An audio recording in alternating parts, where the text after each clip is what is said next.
Hi everyone, this is Shipra Singh. So, in this video, I'll tell you about the difference in between basic and standard mathematics. Although there is not a vast difference in between these two, but हाँ अगर CBSE ने कुछ नया कोई नई चीज़ introduce कराया तो obviously कुछ ना कुछ तो डिफरेंस होगा ही। तो मैं अगर स्टैंडर्ड मैथमेटिक्स की बात करूँ तो जैसा कि अभी तक आप मैथ्स पढ़ रहे थे 10th क्लास की, एग्जैक्टली सेम है स्टैंडर्ड मैथमेटिक्स, जिसमें एनसीईआरटी के क्वेश्चंस तो आते ही आते हैं, साथ में NCERT exemplar from any refresher जैसे कि आर डी शर्मा, एस चांद और आर्यहन, वट एवर यू प्रेफर। सो ये था स्टैंडर्ड मैथमेटिक्स, जिसमें कि आपको एक रिफ्रेशर प्रेफर करना ही पड़ता था क्योंकि 70% एनसीईआरटी से था, बाकी 30% किसी रिफ्रेशर की बुक से आपको मिल जाता था questions, right. So you can set 70% of marks by just covering NCERT, trust me. अगर बेसिक मैथमेटिक्स की बात की जाए तो basic mathematics is suppose to be quite easier than standard mathematics because question comes from direct from NCERT, right? And you can get 80 out of 80 just by covering NCERT with guarantee, right?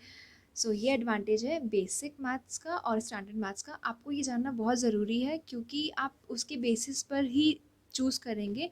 If you are not a big fan of maths so please just go with basic maths. और अगर आपको 11th में maths लेना है फिर तो आप standard maths ले लें।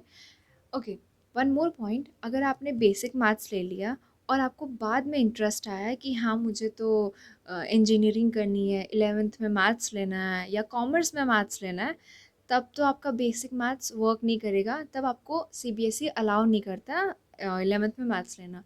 सो उसके लिए आपके पास ये अपॉर्चुनिटी है कि आपको एक एक्स्ट्रा एग्ज़ाम देना होगा, दैट इज़ कंपार्टमेंट और improvement of performance examination under mathematics standard, जो कि आपको क्लियर करना होगा। And after that you are eligible to take PCM और कॉमर्स विथ मैथ्स।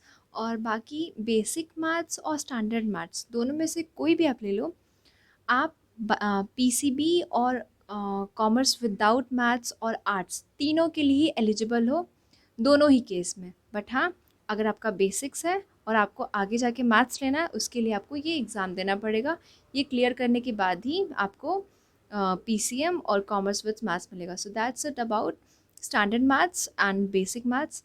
अगर आपको अभी भी कोई डाउट है so please do let me know in the comment section. And if you find this video helpful, so please do hit the like button, subscribe to my channel, and don't forget to share it out with your friends.